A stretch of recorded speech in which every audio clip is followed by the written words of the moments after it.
So, I guess the thing I wanted to start talking to you about, the easiest way to start is sort of the beginning and your background in the motorcycle industry, how you got into it, and sort of why you're into it.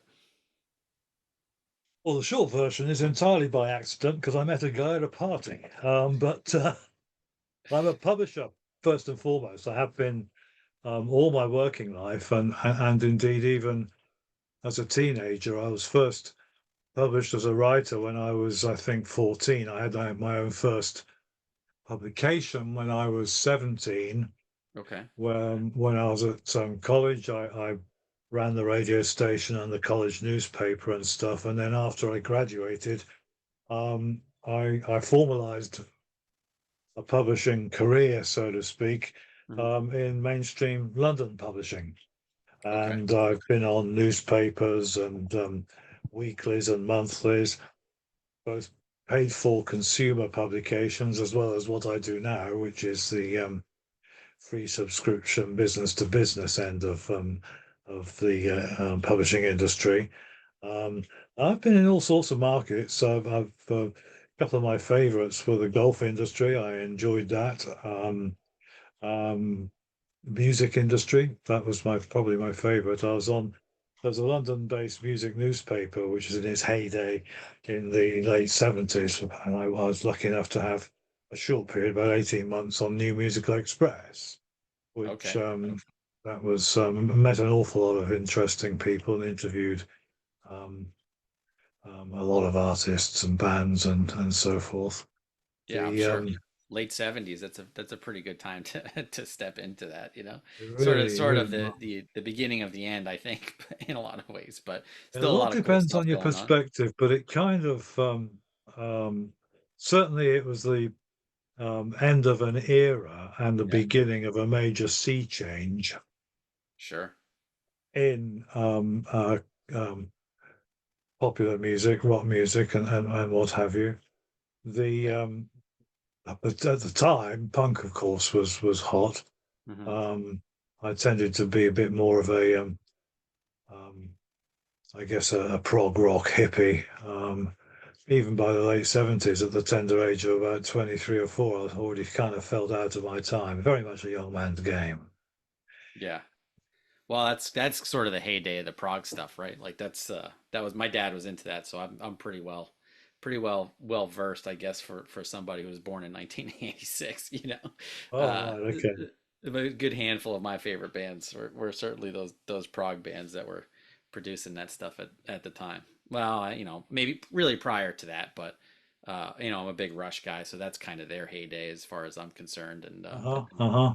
and Yes as well, which is probably a little bit earlier for my favorite stuff. So, Yes, I've met an American who is a Yes fan. oh, huge Yes fan.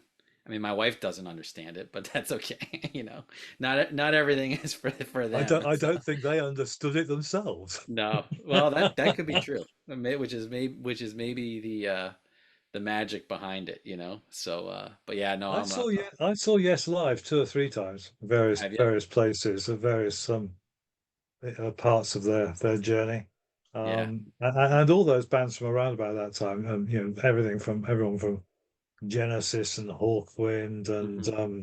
Jethro Tull through Sure. to a lot more of the more even more obscure bands.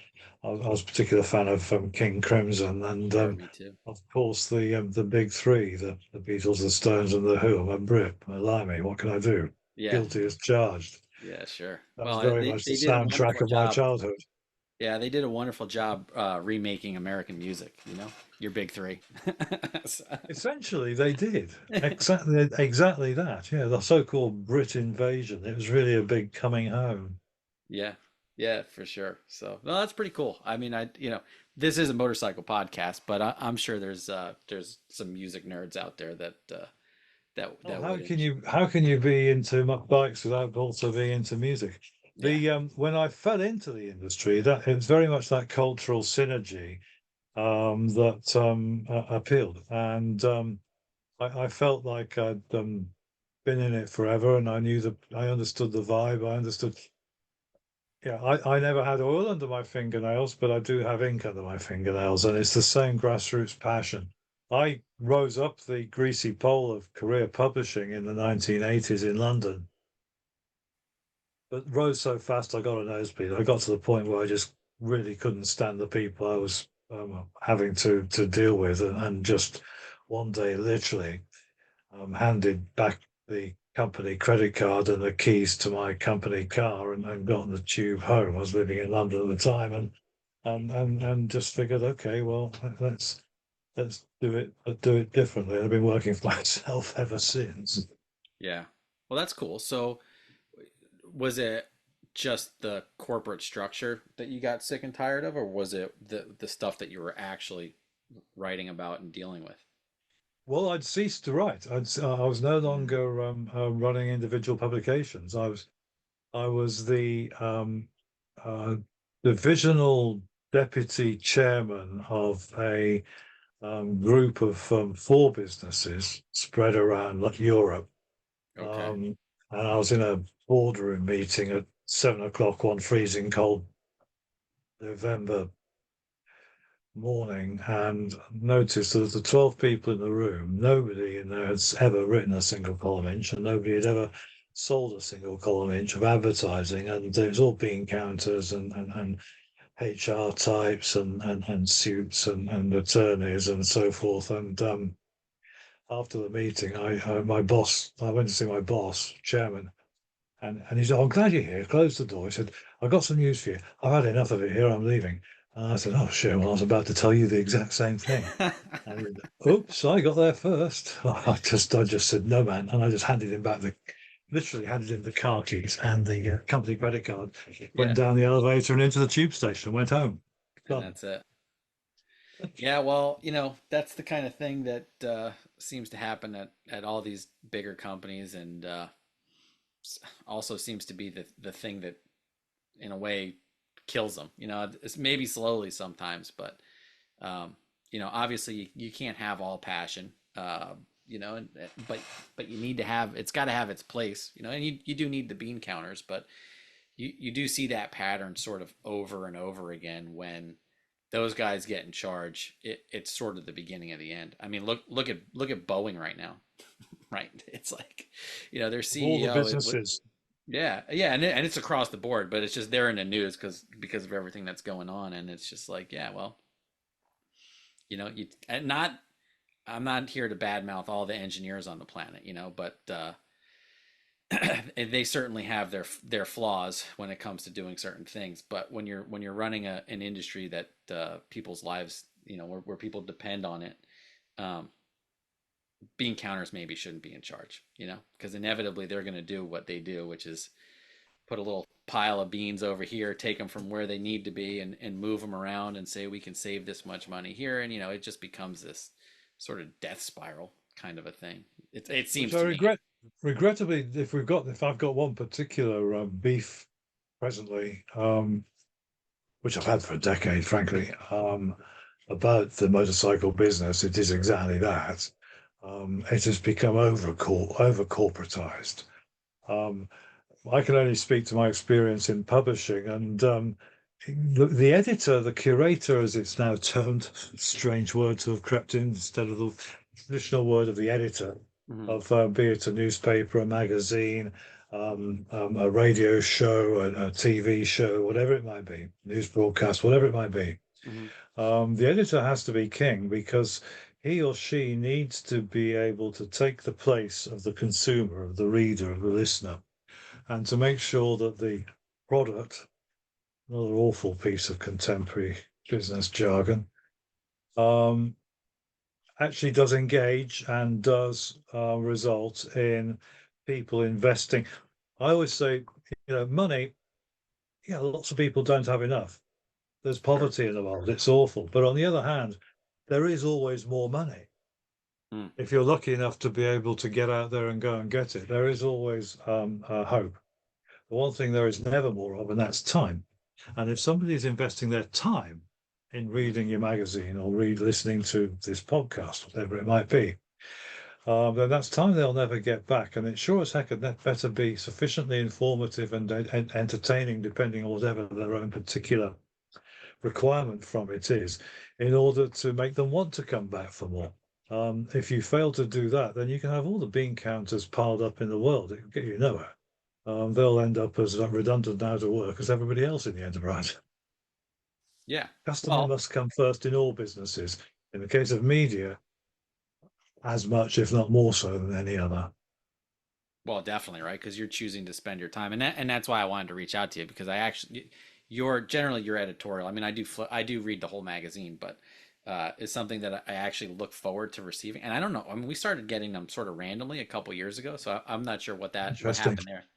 But I enjoy I enjoy it every month, and for the really because of what you just said, and it's actually you're not saying that in every issue, right? But it's obvious that you're saying it by the amount of time that you spend having a take that your perspective isn't really concerned about you talk about the dollars and cents, but it's pretty clear that your perspective isn't just about the dollars and cents. Like it really is a sort of you're looking at the industry as the rider, the business owner, and everything at a macro level, as far as I can tell. You know, when you some of your criticisms of Harley Davidson are, in my opinion, exactly on the money. You know, and there are things that I just yell to my to my sales reps and stuff all the time. You know, just wondering what on earth are these guys doing? Not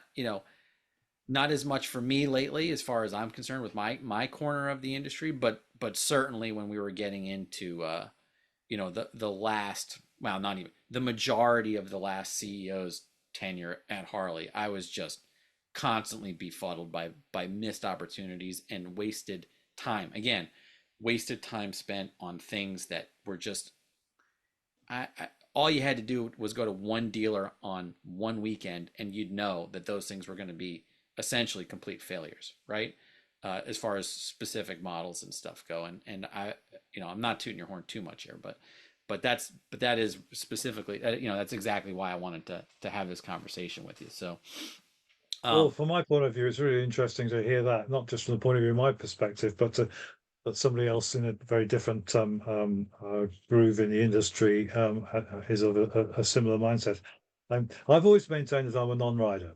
It's not actually technically true. yeah, I fooled around with bikes when I was a teenager, the same as anybody else. I'd like to claim I was actually an early adopter where customizing is concerned, in so much as lacking a safe frame. I took a Villiers 175 single dirt bike engine, and a buddy and I built a hovercraft around it.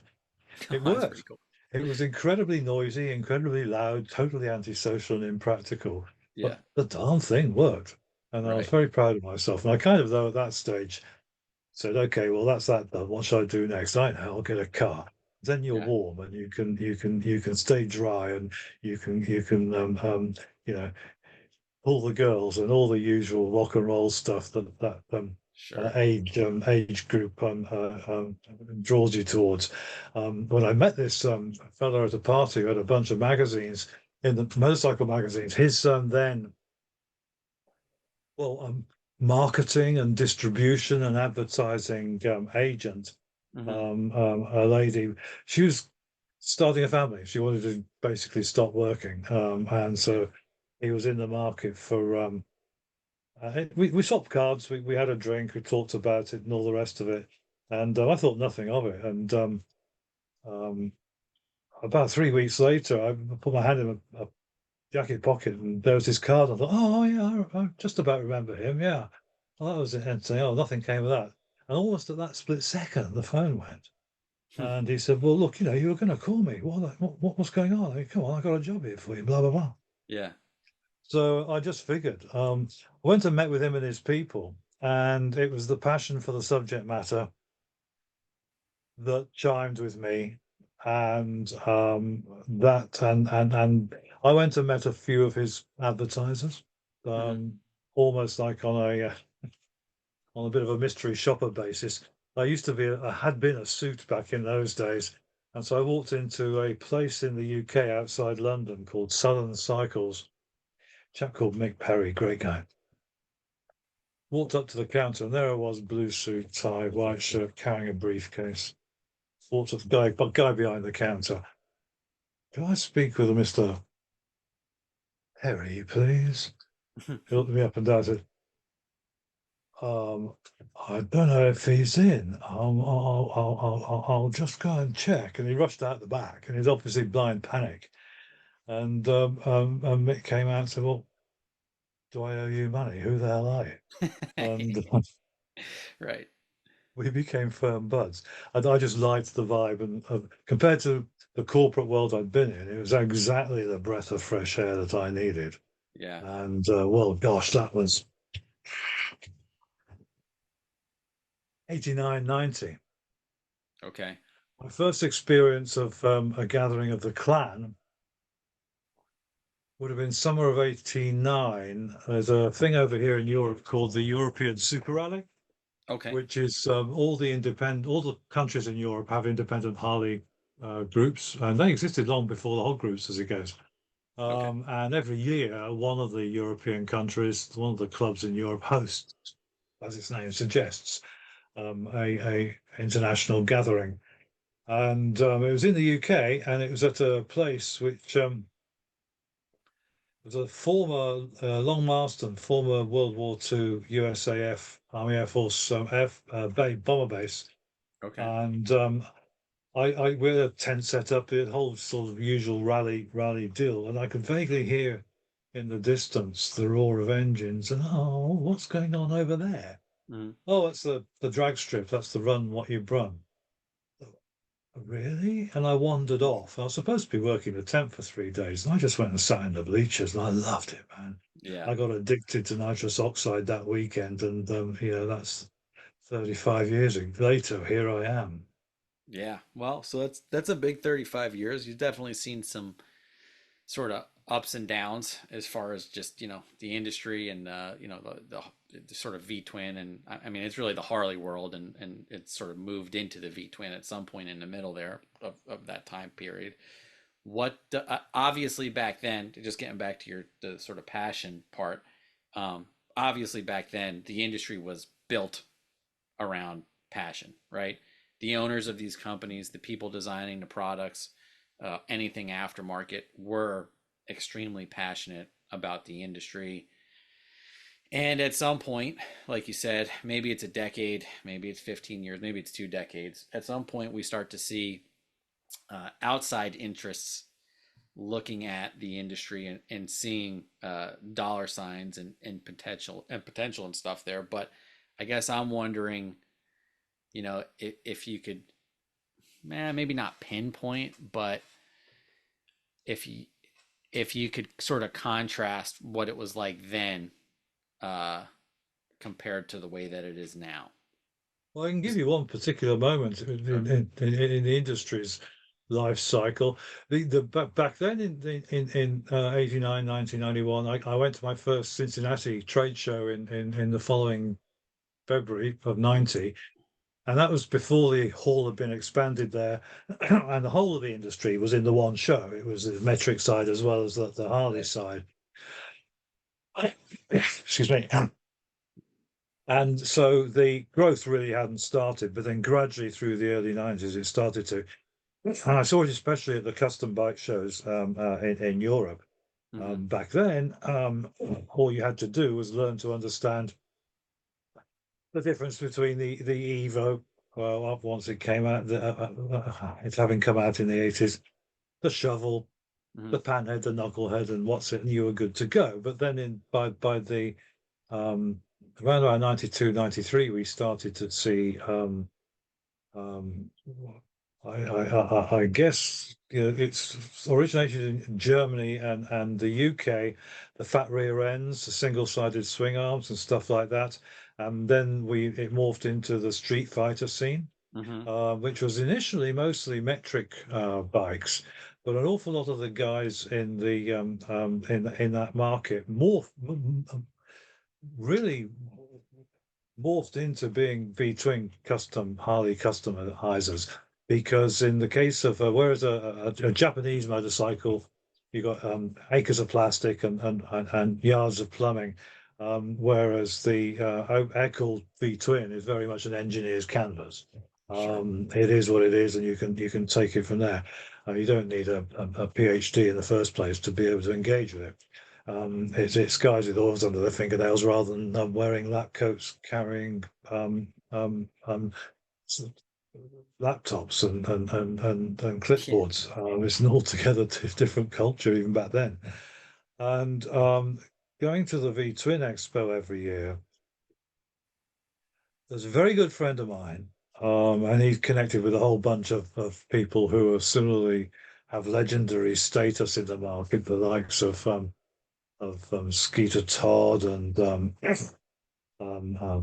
James Simonelli, who's still in the industry, works on the Twin Power brand of parts and accessories. Bob Kay was one of the directors, shareholders of a company in New England. I always call them New England Motorcycle Parts Co. NEMCO, they were known as, one of the original catalogs. Okay. Um, and he turned up at the V Twin Expo one year and said, "Hey, what do you think of it?" And it was basically their bike in a box. Mm, Had a Harley engine, Harley donor engine in it, and but they put the frame and the cycle parts together, and there it was. And either at the same show or a year later, another guy back then in the industry called Lester Morrison, who had a distribution business which still exists, Mid USA Motorcycle Parts. okay. Sure. He he had a booth against a curtain. He said, "Hey, come out the back. There's something I want to show you." And out on the dock, he had what we all now know of is a rolling chassis. He said, "What do you think?" Hmm. I said, "Okay, that looks like half of a kit car." I said, "Exactly right. It's just a rolling chassis. It's got the wheels, there's the frame, and all the rest of it. All you got to do is pop the engine in." And he said, thereby hangs the problem. Nobody can get Harley engines. Everybody's refurbing old engines. And Harley, as they were growing so strongly, took what they thought was the very, very smart decision. This would be 90, someone will correct me. I want to say 95, it might have been 94, to delete the Evo engine as a single part number crate bike order. You used to just be able to buy an Evo engine. Oh. Okay. And they canned that because they needed the engine production that they could manage to fuel their own bike growth. And as it turns out, to also fuel for what for me was frankly the pretty fraudulent practice which they got busted over a decade later of channel stuffing. Hmm. Still today in their annual accounts, they have two sales figures that they pimp. One is for the units actually sold, and that only started to come in about 14 years ago as a result of the financial crisis. Always it was units shipped. And if you wanted to keep your license for your dealership, then you will take these bikes and send us the money. And we don't care how you do it or when you sell them. That's our sale. And that's what fires our ability to stoke the stock market dividends.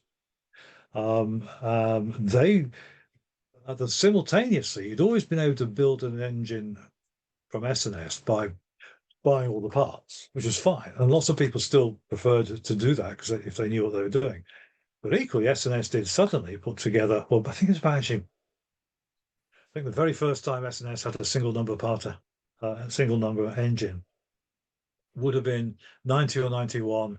And then they Okay. stepped it up again in 93. And so when Harley pulled out, people then started buying um, complete engines. By the mid noughties, the total engine industry was worth around about 70,000 complete engines a year, most of which, but not all, most of which were.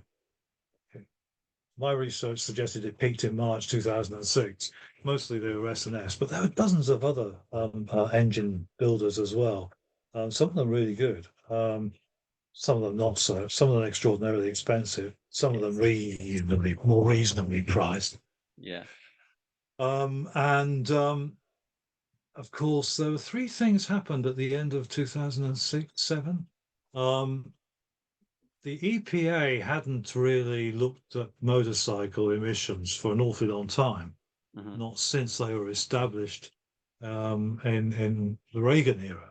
Um, Established by Nixon era, but the first time they looked at motorcycles was in the early 80s. And there was a set of regs you had to meet for noise and emissions, but it was really very modest. Hmm. If anything, the emission the regulations were written based on what emissions motorcycles created. That Right. became the standard. Suddenly, with no more than around about 8 weeks of notice, the EPA dropped a new set of regs on the market, and then I want to say that was January 2007. Simultaneously, there'd been Katrina in the fall of 2006. Again, somebody correct me, it might have been seven, but I think it was. And that was like dropping a bomb in the industry. Everybody got. And the other thing was basically employee pricing on cars.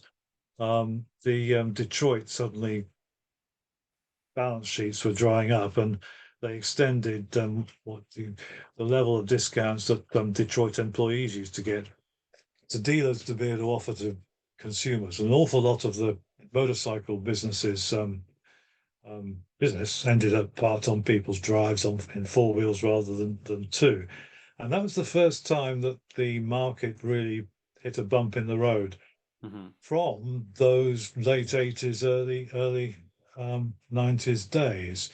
And well, within 12 or 24 months, of course, the whole ball of wax had melted. The people now, with all the problems that we've had in the last 5 years, from the pandemic through the Ukraine issue, through supply chain issues and freight prices and all the rest of it, look at the more contemporary problems that have faced all economies. There's already now some considerable time between us and that financial crisis of 2007 and 8 and the Great Recession that it triggered. Um, I guess maybe I saw it worse than a lot of people. Well, I know I saw it worse than a lot of people in America, Hmm. because over here in Europe we were slower to feel the breeze, but then bounced across the bottom of a very broad U curve for an awful lot longer. Here in Right. Europe, we saw new motorcycle registrations start to tank around about fall of 2008, and they really didn't stop falling until the end of 2014.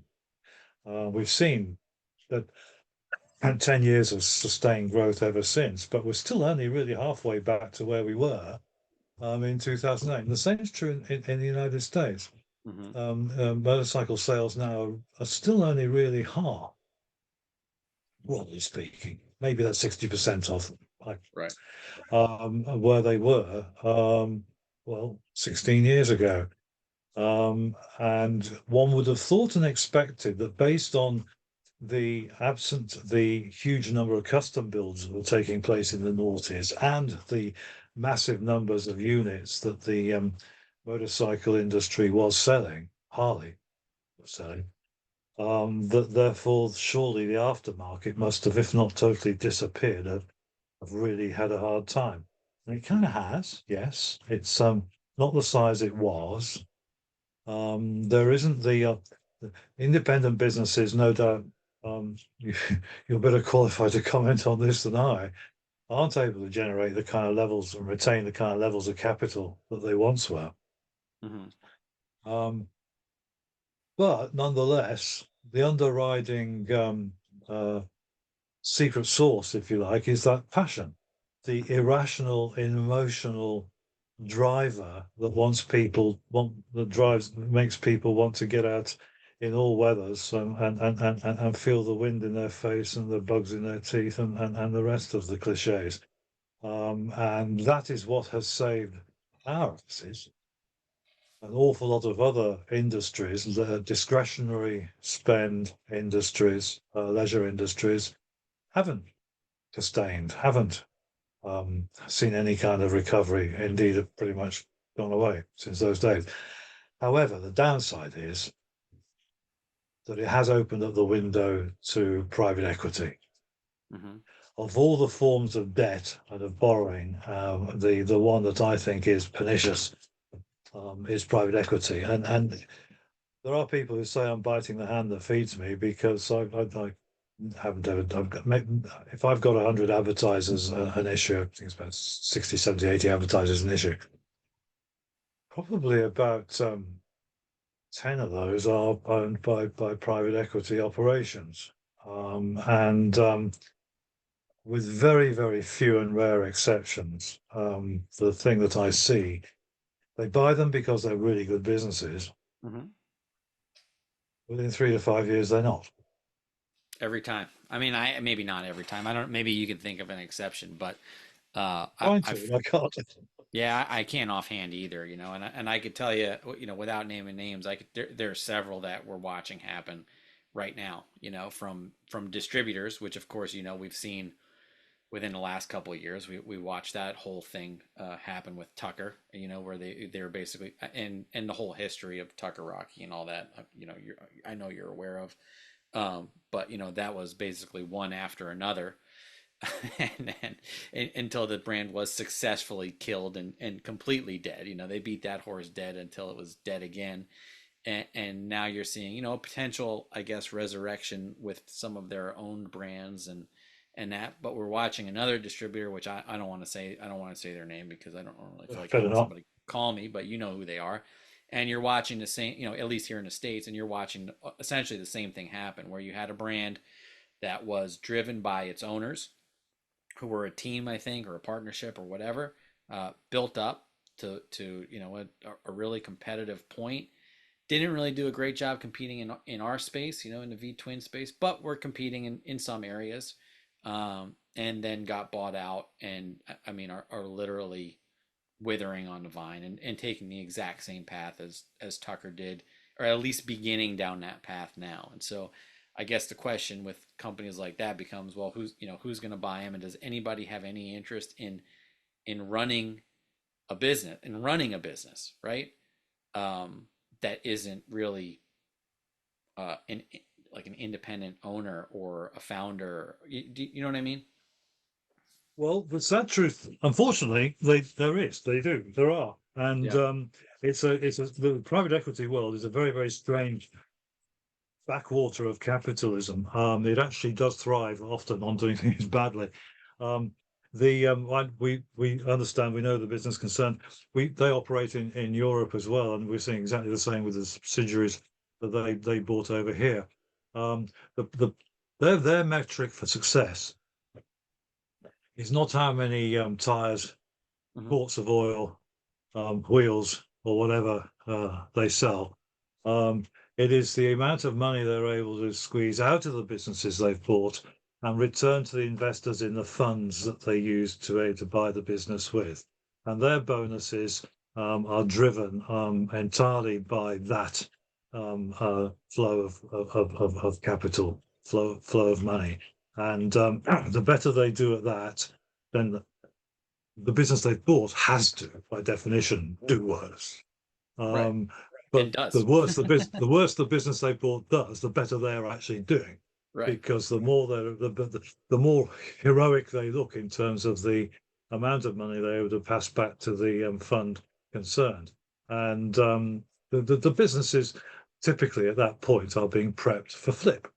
Hmm. And which is how the present owners came into the market in the first place, buying a group of businesses that another private equity firm flipped. And so it'll go on until the company concerned ends up being. Well, the classic example is what happened to Tucker and the so-called merger with the Motorsport Aftermarket Group, Sure. MAG, which is the owners of Vance and Hines before the rest of it. That was a cluster that we all just watched in Hmm. horror over 10 years or so of slow motion awfulness. It was never going to work. It was an Nope. impossible situation. And yet a lot of people got very rich, but an awful lot of people also got their fingers very, very badly burnt. The ones that got rich Yeah, weren't in the industry. The ones that got their fingers burnt were. right. And that when we talk about the mag group and that, what's amazing to me is that there are actually any companies left out of that deal, and actually to point to one sort of glimmer of hope, Mustang was bought. Now I don't know if they're a PE firm or like a group of investors, but Mustang Seats was bought what, maybe 2 years ago, um, So three, yeah.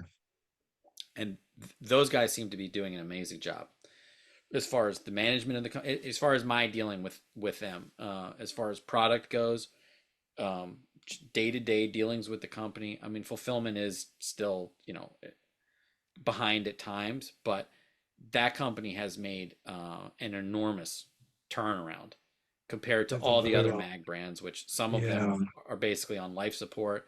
Some of them seem to be, en route to the hospital in the ambulance, and some of them are clearly dead also. But Mustang, the people that, and I've not really talked to them directly, but other than our sales reps and stuff. But the people that have invested in Mustang are invested for the long money. They're not invested for the short money, and that's good investment. That's investment that you like to see in the industry compared to the PE firms and everything, which is As I really understand it, Mustang is was bought by a group of guys, and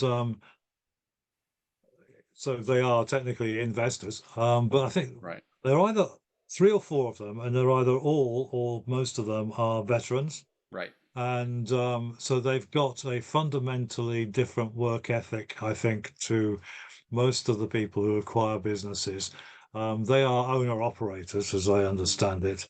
That's a business I have fond memories of. I knew the guy who founded it, Al Simmons, and his Sure, sister we knew Al. Marilyn. Yeah, I knew them going decades ago. One of the first mm-hmm. people I ever met in the industry.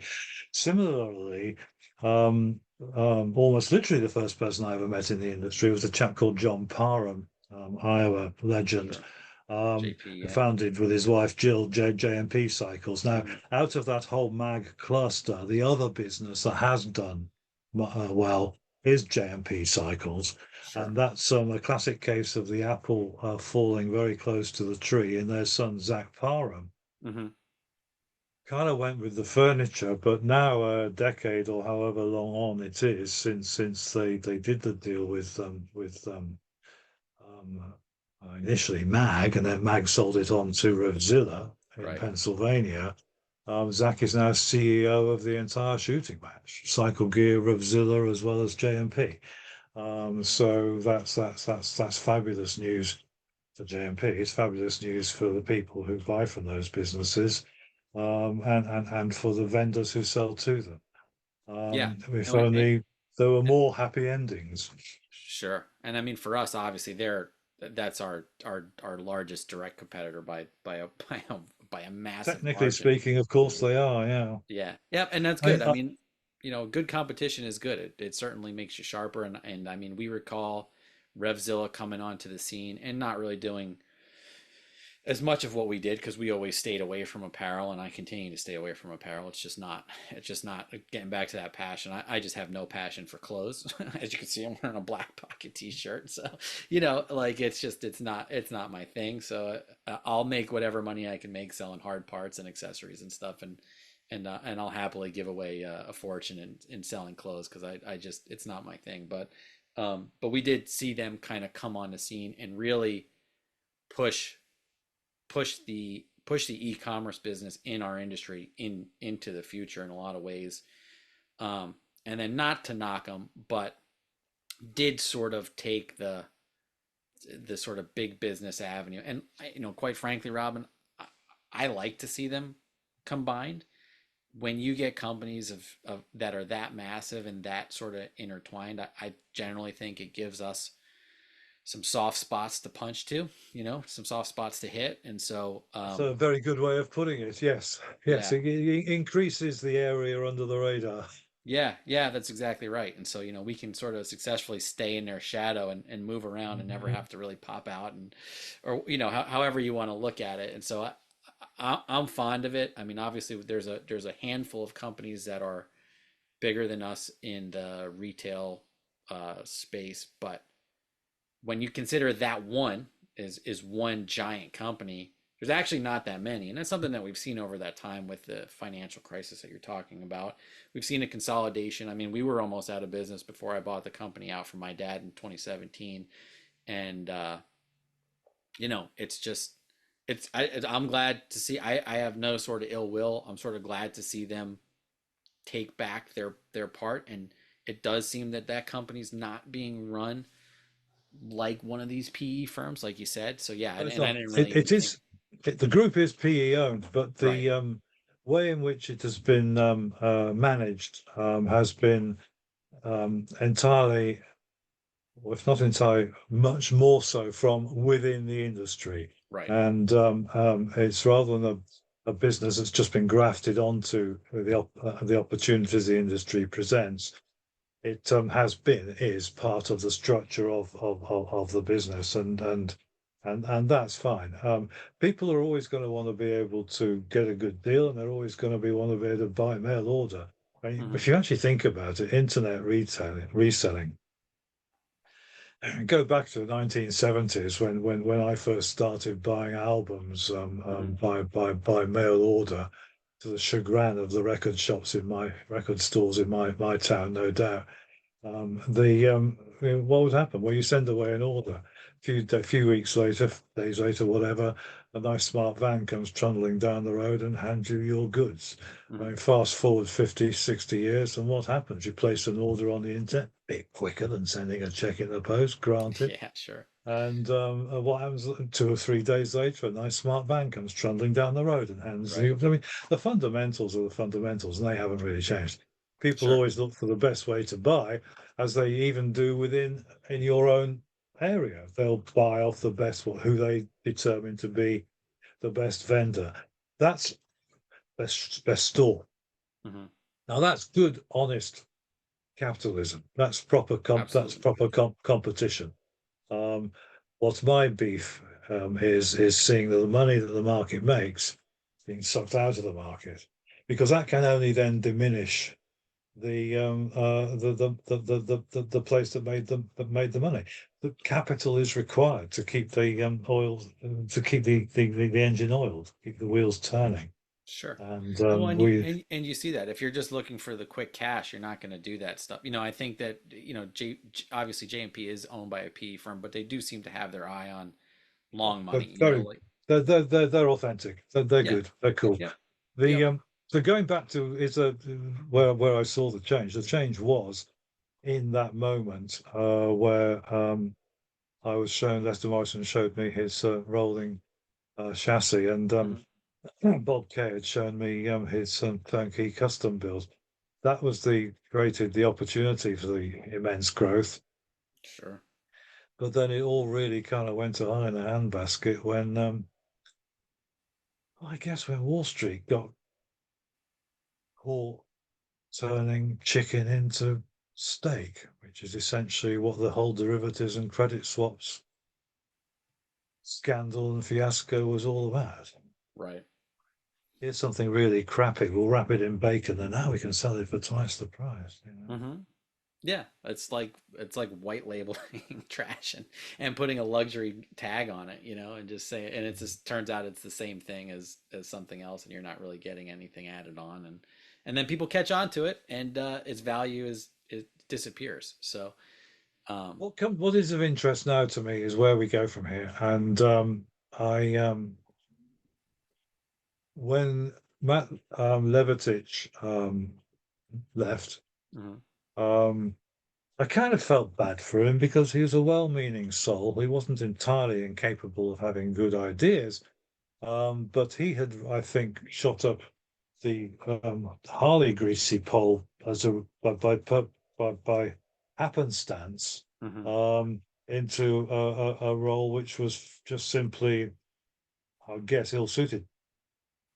In advance of being CEO of the motor company, he had spent some time over here in Europe, and when Harley decided they would buy MV Agusta, Matt was in London working for Harley Europe, and he got dispatched over to Italy to go sort out this mess. Um, I think they spent something in the order of getting on for $100 million buying it, and then spent about the same again on retooling it, and actually did a good job, to be fair. A Yeah. year later, the new model range that MV had, the Brutalos, the threes, were great. Um, but then, of course, the downturn had hit, and they ended up selling it for €1. So it was a very expensive and belated attempt to try and diversify. They had been trying to diversify ever since the 1990s. There was a famous occasion when they had tried to buy Ducati on a couple of occasions, and the word was that they might still have, for all I know, first dibs on buying Triumph if ever the Bloor family that owns it now decides to sell. Um, but they at one stage had done a deal to either buy or merge with KTM. And the two flags, the KTM flag fluttering alongside the bar and shield, alongside the Triumph logo, alongside the Ducati logo. I mean, that would be one hell of a forecourt. You'd see Yeah. that as you drove down the freeway and hit the brakes and think, I've got to go and see that place.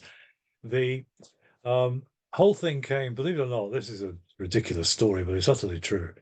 There was a new trade show opening up in Europe at the time, October 1998, this was, called Intermot.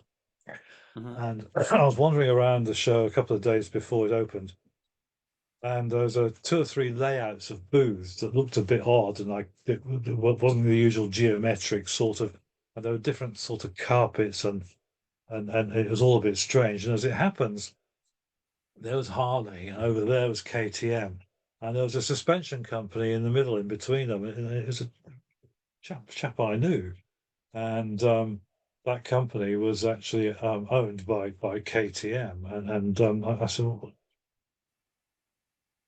"Is there a story here?" And he said, "Tell you what." He called over. He said, "I'll be back in 10." He took me to a coffee shop and he told me the whole thing. Harley and KTM had done a deal, and they were going to announce at that trade show that they had joined forces. Well, as far as Harley were concerned, the press release, which was written, said that they had bought KTM. Hmm. Well, as far as KTM was concerned, and their press release was written, that they were merging with Harley. Mm. And the Austrians said, "Oh, we can't possibly be seen to be being bought out by you." Right. And Harley said, "Well, we can't possibly be seen to be actually merging with you." And on that and that alone, Deal's over. the deal was over. And they rushed into rebuilding. WP Suspension was the suspension division of used to be an independent store, got shop suspension manufacturer, got bought out by KTM, and they suddenly rebuilt they'd moved the Harley or KTM booth into the same hall as the other, and so they suddenly just diced it into three. And KTM boys, sorry, the WP Suspension boys spent the entire 5 days of the show sandwiched. Talk about filling in a shit sandwich, sandwiched in between Harley over here, KTM over there, Yeah. and all the arrows falling short. I mean, Yeah. they Stuck were right in the just middle. they hate they just the atmosphere on the chap. Roy Kiviat was the guy I knew. I'm so sorry for him. It must have been the most awful show anyone's ever had to work. But that was Harley's first attempt to try and diversify. Unfortunately, every time they've done it, and the latest one as well, with what the plan that they've had over Livewire. Yeah. That was supposed to result in them only owning 70% of the company. Well, they still own 96% of it, Yeah. and they've spent hundreds of millions on arriving at that mess. I'm not one of these people who doesn't believe that the electric motorcycle market hasn't got legs. I do believe it has, but we're not even at the point to read the final chapter of that story yet. We're not even necessarily halfway through that story, and everyone thinks they know how it's going to turn out, and they're making their plays, and they're all getting it wrong. Yeah. Well, And I see that too. I did a podcast a couple weeks ago, sort of dissecting I think guess it was the Q last year's Q4 results, Q1 results this year, and the live wire thing is something that I don't know, maybe you can sort of inform me a little bit here. I I understand the desire to sort of lead the way on something that's completely new and to be first, right? What I don't understand is sort of reinventing the wheel to do it. You know what I mean? Which almost every time to me seems to be where Harley goes wrong, right? Like you said, they've had all these acquisitions and from Buell to whatever. I mean, you just start listing all of them, and at the end of Matt Levitich's career, we saw a lot of repeats of previous failures in a lot of ways, and some of those things are still carrying on, and whether or not they end up being ultimate failures, we'll find out, right? But some of them have been failures, what I don't get about Livewire, well, it's one of those things where something kind of stinks about the whole thing, and I'm of the impression that the drive to make the product isn't necessarily just to have a product that sells well. Like there seems to be something else behind the scenes that goes on that makes you think that making a $30,000 at the time, or $28,000, whatever it was, 27 maybe, I don't know, when they first came out, a $27,000 electric sport motorcycle with a Harley Davidson bar and shield on it is a good idea, right? Like I don't understand how that gets out of the first planning meeting at the motor company. So is there something other I than, have to be very careful how I phrase the response to that. yeah, well, The I know it's a loaded question. So and I think I know why, exactly what's loaded in the gun there, but um is there something other, this could be a yes or no question. Is there something other than just this sort of blue sky hope that this is the product of the future? Yes, there is Yeah. something other. Yeah, right, exactly. I Okay. don't wish to be unkind. There are some great projects. So Hmm. if you want to have a sport motorcycle, um, Zero are making perfectly good machines. Sure. Sadly, they're struggling. Their balance sheet is horrible. Hmm. They're not able to get the volume that they need yet. But if you really want, there's an interesting project out of Canada, um, but the star is the Energica, or Energica, as the pronunciation varies, out of Bologna, Italy. Okay. That's the real deal. That was the spec bike for the first 2 years of what has now become the Moto GP in World Championship of Electric Motorcycle Racing, which now has Ducati as a spec bike, and Okay. there's a manufacturer who have got business, no more business going into electrics than Harley has. The primary play at this stage, it is a balance sheet play.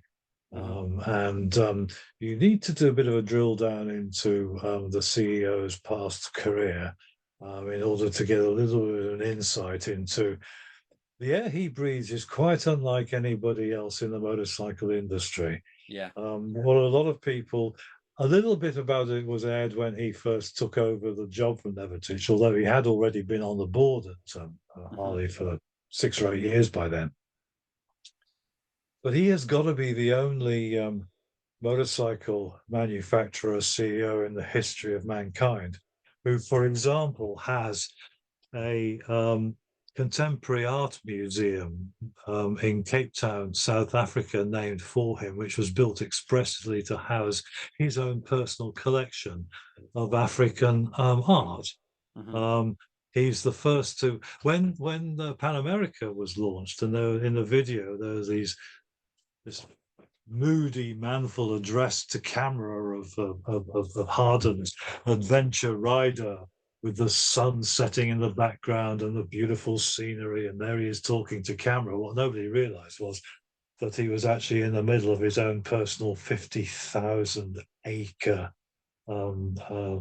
tranche of Kenya, where he has the world's most luxurious and expensive um, safari holiday experience Mm. available at the mere swipe of an Amex Black Card.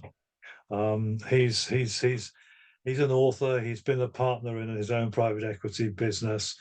He made huge amounts of money, not just turning Puma around, is why he's often laughingly referred to as that well-known shoe salesman in Milwaukee.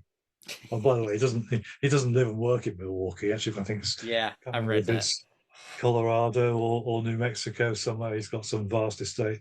Um, he uh, he's a very don't get me wrong, he's a very smart guy. But he brought with him a certain attitude towards brand value, Hmm. which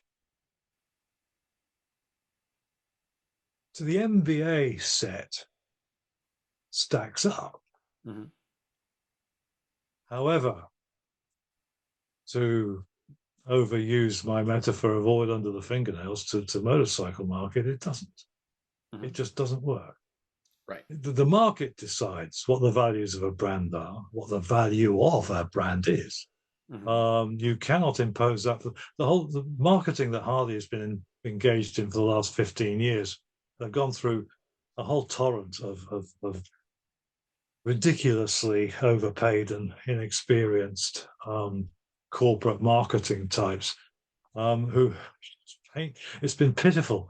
They've Hmm. had absolutely no idea. It's as if you think that their pitch is, oh, you can go to your local dealer and all you got to do is swipe your card, and suddenly you can have all these righteous experiences and have an authentic lifestyle. No, no, no, no. In 1979, when the hippies poured out of the movie theaters after seeing Easy Riders, Hmm. they decided Right. what the grassroots looked like. They decided what the industry looked like. And our industry, they rushed down the salvage yards to pick up a beat up old, typically Honda CB engine, an Hmm. old Triumph featherbed frame, and put the two together and away they went. And so started a lifetime of riding. Well, as their waistlines and wallet books fattened through the 80s and through the 90s and through the noughties, then the industry we knew grew in their wake. That same thing will happen again. Hmm. Won't look like or sound like necessarily but the fundamentals of our industry are safe and sound. They will never go away, regardless of how badly defaced it gets by outside actors. Yeah. Well, and I'm glad you said that, and that's one of those things that I pick up on from you, and I I mean Harley's branding is the real branding is so obvious to anyone, right? Like It's to any normal person. so curlingly embarrassing. It's just it's right there. And yet you see them constantly just say forget that, right? Like forget it. Let's just do this other thing cuz they're doing well, Honda's doing well, whatever. Pick whatever. BMW's doing well, adventure bikes are hot. Let's just abandon. And meanwhile, the joke of the whole thing is that every one of those companies would love to have Harley's branding, right? Like every one of those companies would love to be synonymous with a feeling, right? Like not just a feeling, but non-motorcycle riders all over the world, right? At least in the English speaking world, and even not in the English speaking world, know exactly what a Harley Davidson means or meant. I think that's getting diluted to a point, but like they didn't even have to try. It was there because it was in the culture, and it wasn't in the culture because Harley paid some marketing firm to bottle up Right. what the lawyers are doing on the weekend with their $50,000 motorcycle. You know, it was there because it's just like you said, it was grassroots. It was natural. And there's no amount of money in the world like you just and in our industry you see these things catch on, right? Like the chopper craze of the early 2000s drove not only Harley sales but drove the metric bike sales. And why? Because people were just like they wanted to be a part of that, of an expression. Now, I'm not trying to get too philosophical here, but like really at the end of the day, that's a huge part of everything that we do here is it's an expression. It's this a statement that you made before there was social media and you made some dumb post about something, right? Like your motorcycle was an expression of you, the products were an expression of things, that you not not political statements, but I think you know what I'm trying to say there. And so Like, and that didn't happen because somebody in a board meeting said it should be so. And I just, you see Harley go through this thing over and over again where they've got that, and that's free. They don't have to pay for that. And I don't know, I just see them chasing their tail all the time.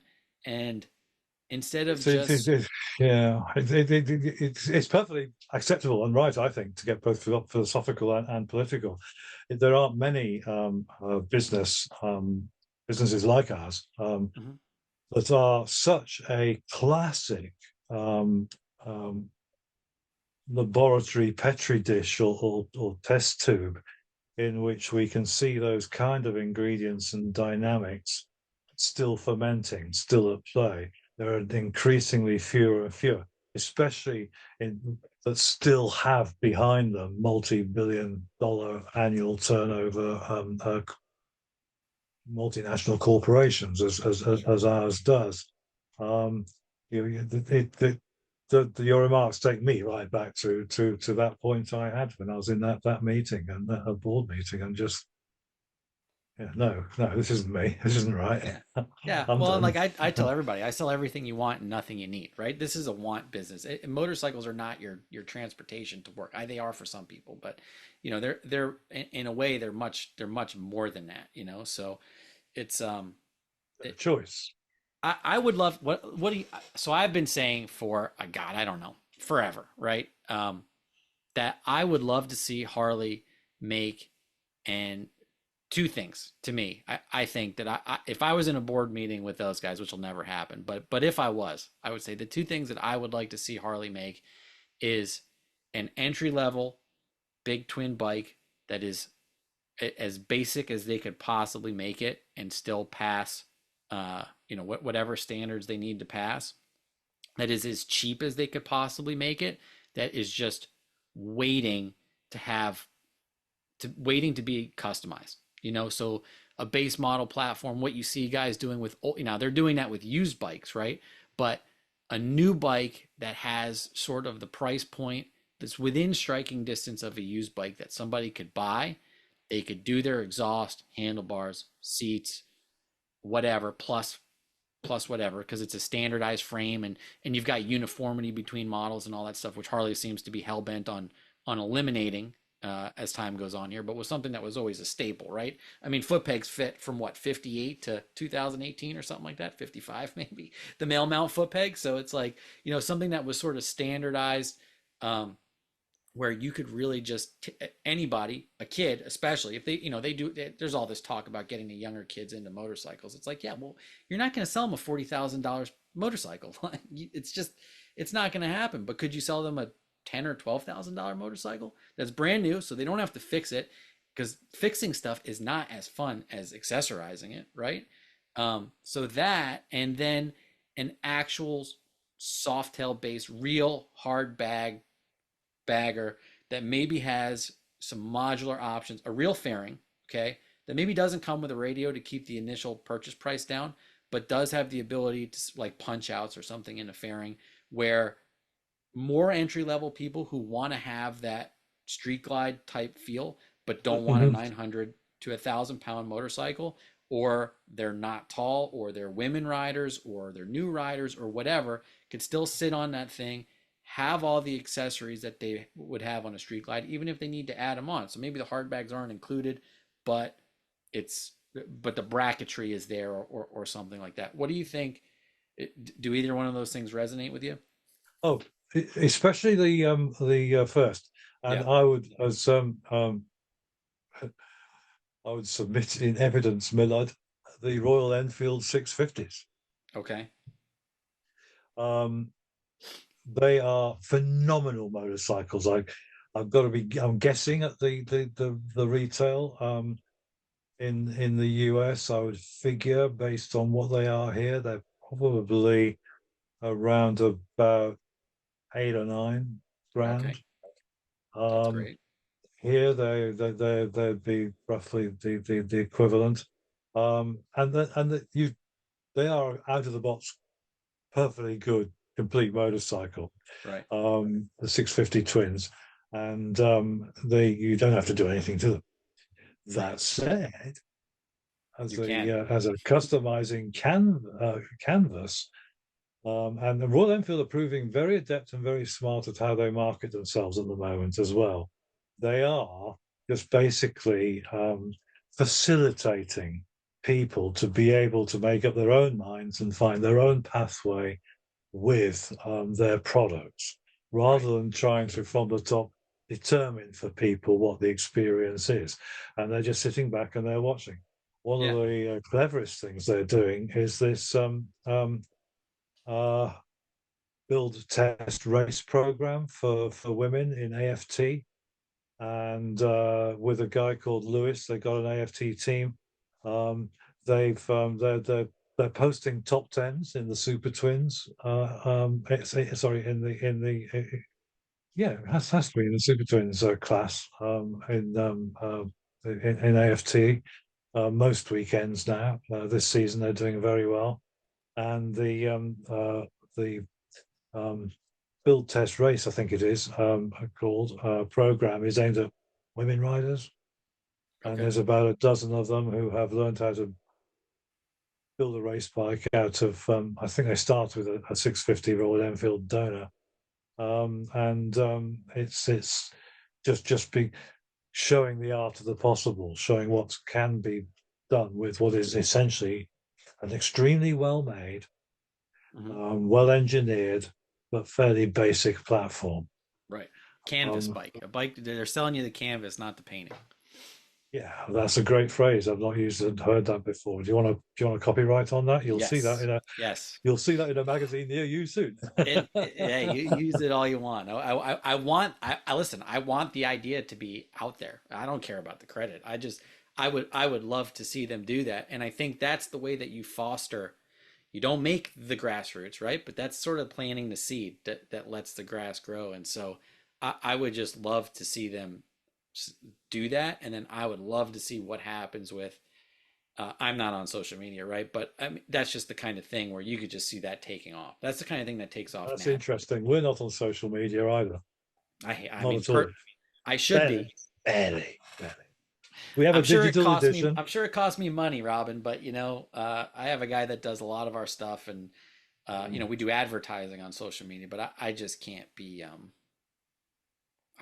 bothered We with. It's just too much. encourage the way we work it is that we have this online edition, which is identical to the print edition, of course. And once the magazine is ready, goes to print, then we load it. We put the where we now we put the June issue live on online on today's Tuesday, yesterday, in fact. Then Okay. and here is my proof book of the June issue, and this at the moment is at the factory being printed, and it'll go into the mail on Friday. Now it costs us around about. Sadly, in the last 5 years, the cost of mailing to the United States has steepled. There have Mm. been some less than sensible changes at the USPS, and it costs us around well, about $9 a copy to mail them to readers in the United States. It is what it is. We just have to suck it up. So we have about 9,000 print copies that go to people like yourself all over the Mhm. United States, authorized and independent dealers and the vendors that you buy from. But the same is happening throughout Europe, 44 countries in Europe, and we've got at least one reader in each of them. Biggest market over here is, I guess, Italy and then Germany. Okay. But then in total worldwide, it's never remember. My partner Sarah looks after this kind of stuff. Is it 78 or 87 countries? Again, some of them there is only one. There's an island in the middle of the Pacific Ocean off of Africa, which counts as a département of France, Réunion. And there's a guy Sure. there who is the importer of motorcycles and motorcycle parts. He's all brands, and he has the shop and he has the workshop. And it's him and about 100 buddies who are the riding club on the island, and that's it. But he counts as a dealer. He gets the magazine. But in a lot of markets like Australia, New Zealand, and Japan, goodness, South Africa. there are vibrant markets, strong markets. Statistically, nowhere is the size of the US market, of course, but Hmm. that passion is multinational. It is global. Um, Sure. Now we then, though, because our glass ceiling is the cost of postage, Hmm. so we then use our digital edition. We send out an advisory that's now live online to about another additional 20,000 people. They're either named industry professionals or they might be company inboxes, especially smaller businesses where you get info at Right. Bob's Bikes. Well, that is Bob. Right. Why does he? Right. Why does he have multiple email Yeah. addresses when there's just it? Yeah. He's And got to maybe look his good. wife too doing the books. Yeah. The so we're able to force multiply the readership that way. But then an awful lot of the people in then send the link on. Right. Everybody, all the reps who see it have their own list of industry contacts, and they'll then forward it on, forward it on, forward it on. And so the actual readership does have quite a lot of consumer. Anybody listening to this, you can find it online quite easily if you search for AMD magazine, Hmm. not to be confused with the chip maker. Um, That'd be nice. Don't. yeah, we'll make more money out of that than you would out of magazines. Trust me. Yeah, you The wouldn't be talking to me. That's for sure. Okay. amdmag.com, mag abbreviation for magazine, is where you'll find it. And there's a huge archive. Goes back. We've been doing it for about 14 years, so every edition for 14 years is there. Good. That's as close to social media as we get. What we know, you're familiar with the magazine. You'll know each page, each section. It's a large number of relatively short, small pieces of context. Just hold that random sample page up. Now, each of these vendors, who have we got on here? Barnett Clutches, great people. Codlin Sure. here in was the US operation of Codlin, and Bitubo shock absorbers in Italy. Really top end, really nice shock absorbers. Hmm. Um, the stuff that we publish in here, that's then available for them to then use in their social media. Right.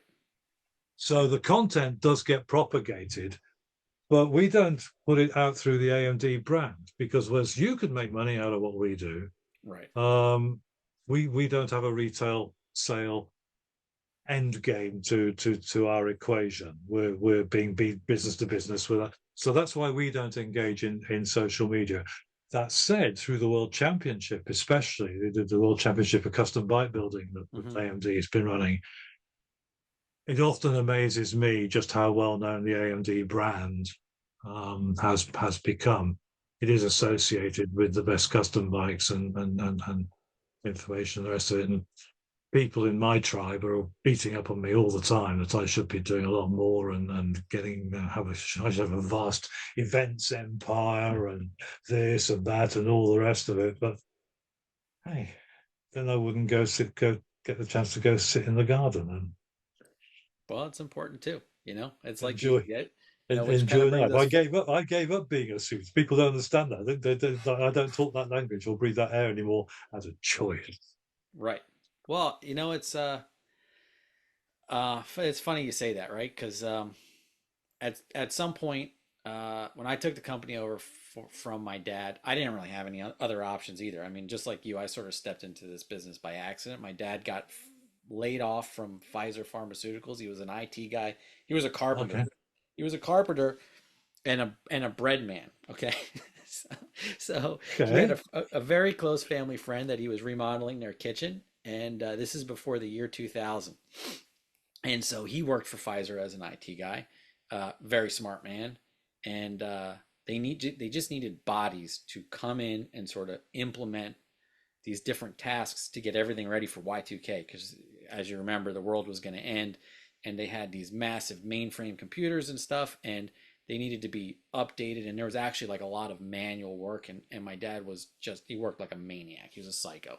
So he saw how well and how hard he worked remodeling his kitchen, and hired him at Pfizer as an IT guy, who basically, didn't do anything on a computer for the entirety of his life. He's at that point was probably just about 40, I would imagine, late 30s, probably my age, to be honest with you. And so he did that for a couple of years, and then 2004 they disbanded his apartment. They outsourced it, laid it out. He managed to stay on for a couple of years past Y2K because of his work ethic. And and so that was the year I graduated high school when he got laid off, and he had just bought a Yamaha Roadstar. They had a silver edition bike, and we didn't have I any money. remember the Roadstar. Yeah, Yeah. couldn't afford a Harley, but had gotten into the customizing side of it. And at Right. that time, you had Cruiser Customizing was out there, a couple other companies, a lot of which are gone. And he got some severance package from them and was like, I got a little bit of a technical background at the time. That the websites were not what they are now, and so he started off, just decided that he was going to go into this business, and so reached out to Parts Unlimited, all these other places. We had a little sort of shop where he thought he was going to do more in-person retail, knowing that he would do website stuff sort of down the road, and the in-person retail just didn't. We were in northeastern Pennsylvania, not a huge population center by any means, and so it just didn't really carry weight. So all the pressure became putting products on the website or whatever. And I graduated high school. I was actually enlisted to go to the Marine Corps, and I blew my knee out, and so I couldn't go. So I had no plans of. I was not going to college. That was for sure. Um, so I was just like, well, I had time, so I just went and started working for him in late 2004, and and then all of a Gee. sudden we put Mustang seats on the website, and Google AdWords became a thing, and he started using it. And by 2000, by spring of 2005, we were like we were selling product, right, and just buckets of Mustang seats. So Mustang has a place that's pretty close to my heart, and and then just kept expanding and spanning and adding product to the point where we've got about 30,000 products on the website now. Um, and so the point for me telling you that was to tell you that it's an accident. But at some point in 2017, when my dad asked if I wanted to buy him out, I didn't really have an option. I could buy him out and pay him back, but what else could I really do at that point?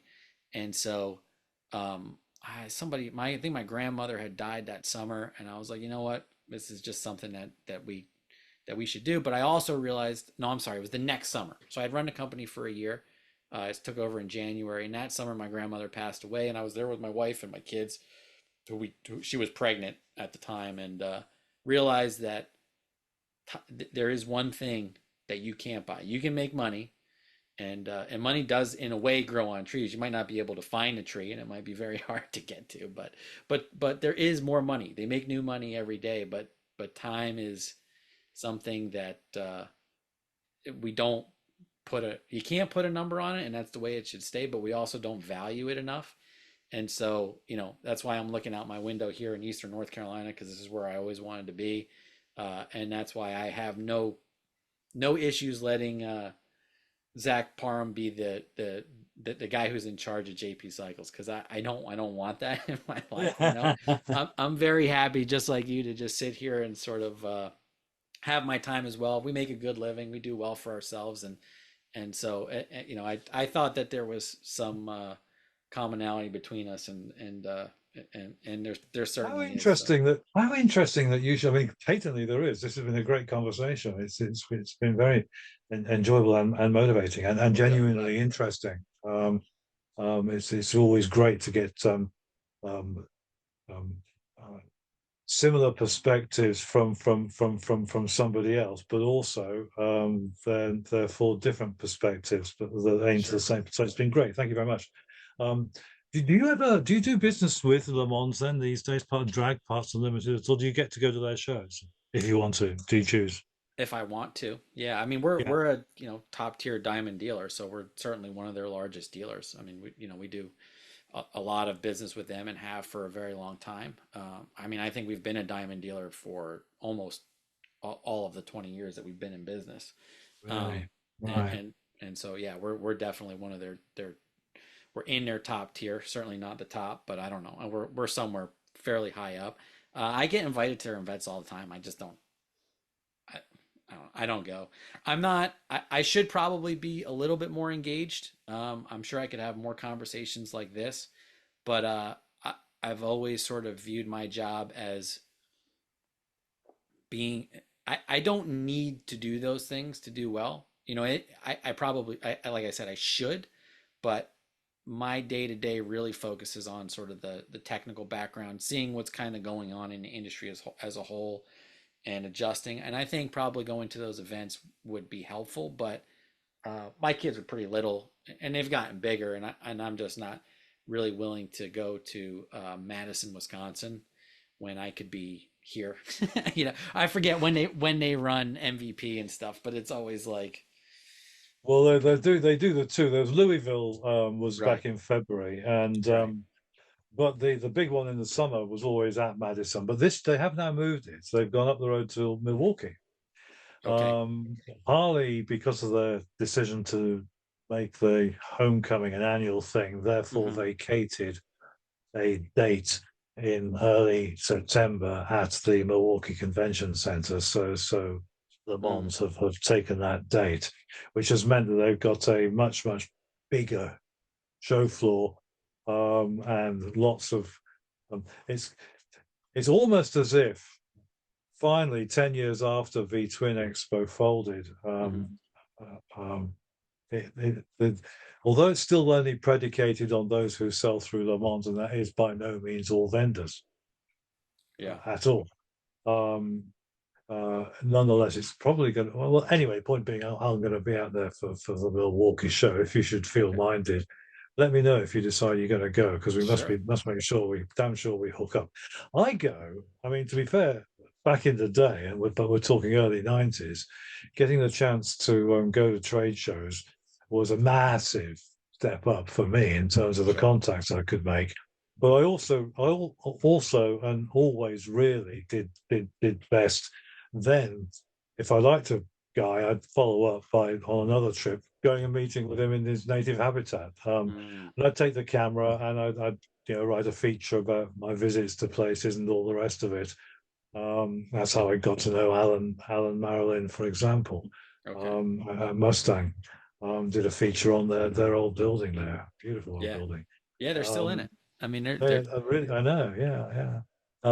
And so nowadays the shows are. My partner Sarah goes with me sometimes, because she takes way better photographs than I am, and will make sure that the day job gets taken care of. We are basically on an information finding mission. I'll mhm. just walk in there though, and I'll spend 2 days just shooting the shit. Yeah. It's like my sorority. I've known most of the people in there so long, but it's just yeah, well, A it's little bit not of a exactly family local. reunion. It really is, it's like going down the pub, excepting Mm. that it's 5,000 miles away and only Yeah. twice a year. But not necessarily with the same amount of alcohol that one would have associated in the years past either. Hmm. But I enjoy them for the. Again, it's back to where we started. It's the people. Yeah. Yeah, all my friends essentially are in this business now, and mostly, not exclusively, but mostly in the United States. Yeah. Well, this is sort of the epicenter, at least of the aftermarket Yeah. industry. I know. Well, I shouldn't say I know. I see that there's things going on in Europe, but like any true American, if it's outside of our borders, it doesn't exist for me. So, it's I know it's a big country though. To be fair to us, there's plenty to be concerned with here, state to state, and within our It's not borders. a So country; it's a continent. yeah, that's right. People in Europe and elsewhere don't get that about America. They don't No. realise Well, that. you hear that common thing. Well, Americans don't know anything. It's like, well, there's a lot going on here. So you guys are all close to each other. You're all I always neighbors, say, and oh, they know plenty. I mean, next yeah. time that you drive 100 kilometers to get to your border, just think that you might well indeed have to keep going for another 3 days to get to yours. Well, right. That's exact. And you know what? And the cultures change dramatically here from Really, area to I've always area. enjoyed that. I must admit, I do love that about the United States. The Yeah. the I'm afraid it's going variance. away. They're sort of, and I don't know if we're just in a transition period here because in a large way because of COVID. People shifted from major metropolitan areas to areas where they maybe wouldn't have went. California to Texas and Florida and New York and New Jersey to the south and stuff. where I live here in Eastern North Carolina, it's still pretty rural. You know, we're on the coast, so it's, I mean, it's beautiful. I'm looking out my window right now at a view that I never thought would be out my in my backyard. But it's still small, so you still have the culture that existed here. But if you go to some of the nearby bigger towns like Wilmington, North Carolina, uh, we went for a weekend, my wife and I, and I mean, you could barely find somebody with a southern accent sometimes. It's like, well, I didn't, Yeah. I didn't come down here to be surrounded by the people that I left, you know? And they're not here, to be fair. And the culture here is something that I'm very appreciative of, and a lot of, you know, it's a respect driven culture, and people are very kind. But there is a major transition going on in just that respect. Even, you know, even where I'm from in northeastern Pennsylvania, which was all sort of immigrants and hardworking and lower middle class, and, you know, Polish people, Italian, you know, that whole sort of standard melting pot thing. Um, Everybody, I don't know if we're just getting further and further away from that point of immigration, that we're just becoming kind of one thing, but it's something that I see happening here, and I just think it sucks. I mean, the whole point of going to Europe, right, is to seeing something different, or even traveling, right, is seeing things that are different. And when you go someplace else and it's just the same thing, especially here where cookie cutter restaurants, franchise restaurants, everywhere you go, it's like, well, I don't know what's the point. But to your point, it's probably, you know, it's the people and stuff, especially if you're going somewhere for a purpose. So, Yeah. but Yeah. getting off Yeah. topic there, so I apologize. Totally. Well, to go even further, are you a ufologist? UFOs, unidentified flying objects. No, my Are wife you makes fun into? of me, but I don't believe in Oh, at least no, no, outside of our planet aliens. no, So neither do I. Absolutely not. No, no, no. But it makes me sometimes. This is an absolutely true story. My business card has my city on it. okay, It's not a city at all. Um, a place called Rendlesham. okay, Now, for recreational purposes, do a Google on Rendlesham, and the thing that will come up primarily is the Rendlesham UFO incident. Where I am is right by a former USAF. Well, many places in England aren't right by a former USAF mm-hmm. base, but a World War II base, which was still active right the way through to about 91, I think. Okay, They pulled out. And there was famously a bunch of guys. It was Christmas. They'd obviously got drunk on duty and got busted, and they invented this story about, oh yeah, we were chasing the lights, man, through the woods. We could see these lights. You know, they were UFOs, whatever. So now, and it got entered into the base log as an official report. So now there is government evidence mm-hmm. that there's been American airbase sightings of Mm-hmm. UFOs in, for example, Rendlesham in England. That's where I live.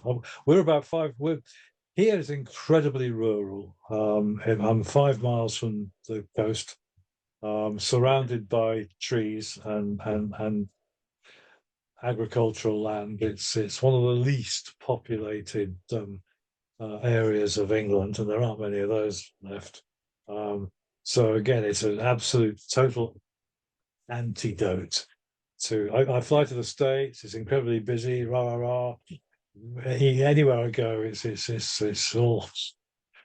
But then I get back here, and it's just.